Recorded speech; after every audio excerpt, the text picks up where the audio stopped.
Jesus met with the disciples at a time of great fear, deep grief, and crippling anxiety. But instead of leaving them in the thick of these feelings, he embraced them and gave them a promise of eternal peace. He comforted them in their darkest hour, offering them a paradigm of peace like no other.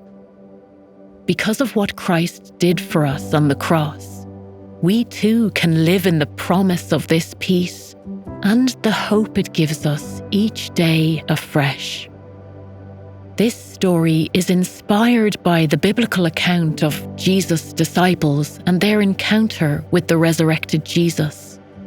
While this is based on a true story from the Bible, we have taken creative license to truly capture the experience and emotions of the disciples and other characters in this Easter series. Our hearts were crushed. It felt like the end, like all our hope and expectation had been stolen from us. We had lost Jesus so quickly. It seemed as if one moment we were eating supper with him, and the next we were watching him being nailed to a cross, all the promises of victory and deliverance crucified alongside him. We were all swept up in the events of the last few days, filled with sadness, questions, grief, and confusion.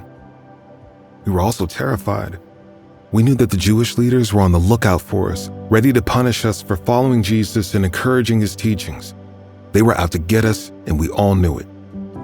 But then a strange sequence of events took place. On the third day after Jesus' death, Mary came running to us convinced that she had seen the Lord alive and well, as if nothing had happened. It was a ludicrous suggestion. Some of us believed that her grief had turned her mad, and others just dismissed it without a second thought. Yet, although what she was saying sounded crazy, she had an unusual peace about her. Something in her seemed different. We just didn't know what it was until we saw it for ourselves. Ever since Jesus died, we had been living in complete fear. For the days following Jesus' crucifixion, we had stayed hiding in one of the houses, out of sight and hopefully out of mind of the Jewish leaders who were after us. We kept every window closed and every door tightly shut and securely locked so that no one could get in. And since it was too risky to go out, we all stayed put knowing that our lives were on the line, just as Jesus had been. As we sat there in the dimly lit room, candles flickering fragments of light between us, a strange sound echoed from the corner of the room. With fear already running thick throughout our veins, the sound startled us, and we all jumped up. Then, when we saw his face, we were stunned, speechless, and scared to death. Because all of a sudden, Jesus was there in front of us. Right there in the flesh, heart beating, lungs breathing, stood Jesus. It was him, alive and standing before us. None of us knew what to say, so we all remained frozen, shock strewn across our faces. Then slowly, Jesus came towards us and said to us, "Peace be with you." As soon as the words left his mouth, we felt an overwhelming rush of calm wash over us. It was like a tidal wave of peace, crashing down on our fears, washing them away with tender mercy. As Jesus stood before us, showing us his wounds and the scars left across his skin from his crucifixion, we felt an overwhelming sense of joy and celebration rush through our hearts.